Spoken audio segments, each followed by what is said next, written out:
এখন বন্ধুগণ, আমাদের এই হ্যার পক্ষে কথা বলা বা ভোট দেওয়ার জন্য প্রচারণা করার দায়িত্বটা আমাদের সকলেরই ছিল, সকল রাজনৈতিক দলেরই ছিল। কিন্তু আমরা দেখতে পাচ্ছি কোন বিশেষ রাজনৈতিক দল তারা ন্যায়ের পক্ষে কথা বলা শুরু করছে।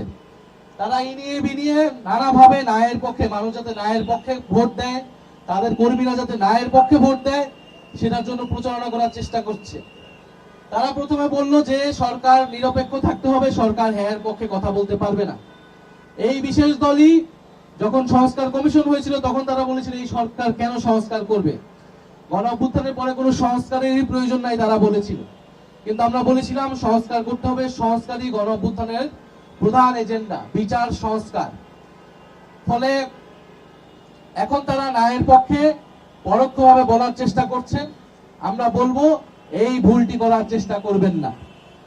যদি ন্যায়ের পক্ষে চলে যান তাহলে জনগণের বিপক্ষে আপনারা চলে যাবেন, এবং ন্যায়ের পক্ষে যারা থাকবে তারা নির্বাচনও জয়ী হতে পারবে না বলে আমরা বিশ্বাস করি।